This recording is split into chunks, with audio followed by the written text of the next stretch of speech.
Hey guys, welcome to my channel. And if this is your first time, welcome.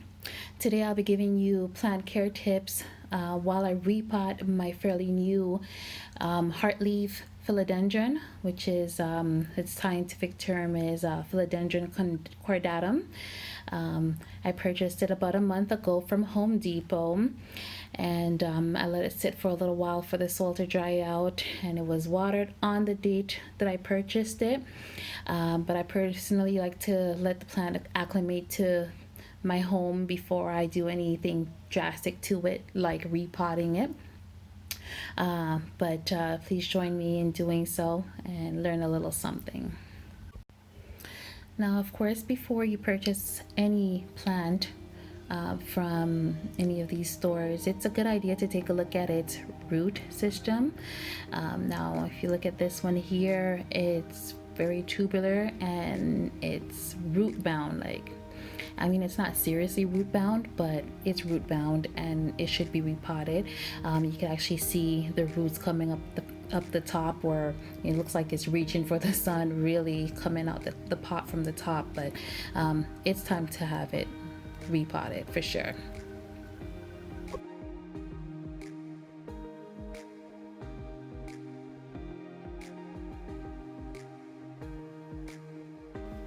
The light requirements for the philodendron is, I would say, medium to bright light. It's currently thriving in my medium light right by my window, and that's where I've placed it since I purchased it. Now I have many new leaves, and as of last week, and I haven't placed it in any other areas that are further away from the window yet, but that will be something that I'll test maybe in the near future. But as I said, it's actually thriving right now in my medium light area there by my window.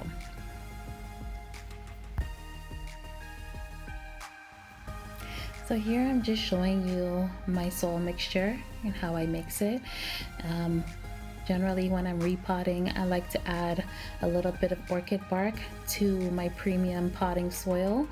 About 5 to 10%, not more. Really it's just to help with drainage. Guys, so before I repot, I'd like to remove as much of the original soil as possible from the top of the plant or the unit, as well as take some out of the body or the main part of the container of the soil or the root system, just so that I can give it an almost fresh start. I don't typically get rid of all of the soil, but I try to get rid of as much as possible, just so that we could start fresh, and also just to make sure and double check again that there aren't any pests in the soil that it came with. Oh man, so as you can see, I'm having a hard time removing the soil from the roots, or dislodging it from the roots, because it looks like the roots has actually created a cage holding the soil inside of it, so it's stuck. And I think it's obviously because it's dry. I think next time before I repot, I might water it the day before, just so that the soil is not totally drenched, but at least it'll be moist, so that if I for some reason need to take out more of the soil, it comes out easier.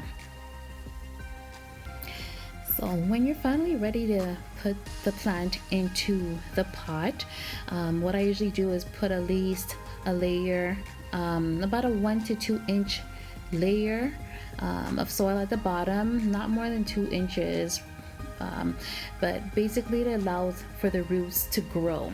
It allows it for it to stretch its limbs and grow within the pot. And then eventually that's going to get root bound, but basically that's my general rule. What I also do is I place the plant in the middle. At least it's common sense. Place the plant in the middle, and make sure that the plant is not too high at the top of the pot and not too low into the pot. You want to have a little bit of the rim left up at the top. So that it could stop water from overflowing when you're watering it.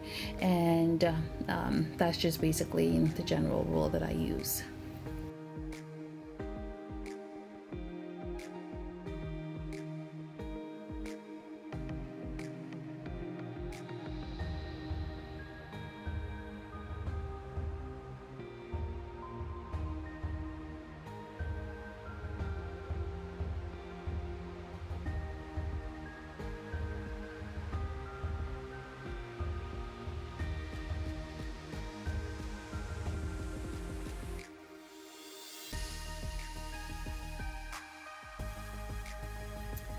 Another tip that I use is generally when I'm filling the pot with soil, I like to tap the pot on the sides along the way just so that I can have an even distribution within the pot, especially if I've hollowed out the root system, if there isn't any soil within the roots, just so that the soil falls into place and there's a proper distribution.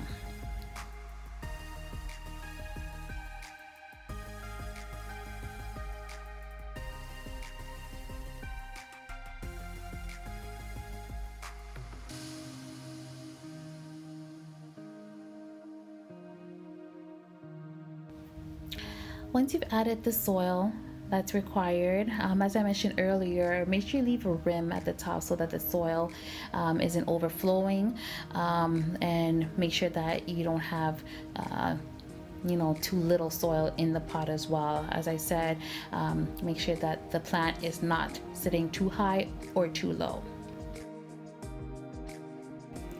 When it comes to watering requirements for the philodendron, I would suggest that you allow it to almost completely dry out before you water it. As you saw with this particular one, I let it completely dry before I watered it. And I don't think it liked it so much because there were a couple of leaves that were soft or softer. It looks like it was on its way out, but it's fine now. As I said, let it almost completely dry, not totally dry, and it'll be happy. You can also fertilize the philodendron during the spring and the summer. Do so sparingly. Follow the instructions on the fertilizer that you purchase. Natural is the best way if you can, but regular fertilizer, plant food is going to work just fine. Now for this plant, I haven't fertilized it yet since I've purchased it, and it seems to be doing just fine. As I said, it's thriving. There are plenty of new leaves, so I'm not worried about it. I might add some fertilizer maybe in the next watering or so, but be sure to not overdo it because it's just going to burn out the leaves. Guys, when you're watering after you've added your soil, make sure you water thoroughly, especially if the plant was dry before you started repotting it.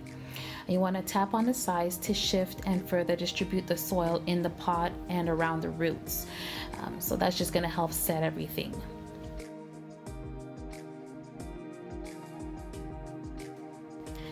Guys, look at this beautiful drainage. Wow. So remember, this was one of the pots that I made drainage holes in myself using no drill.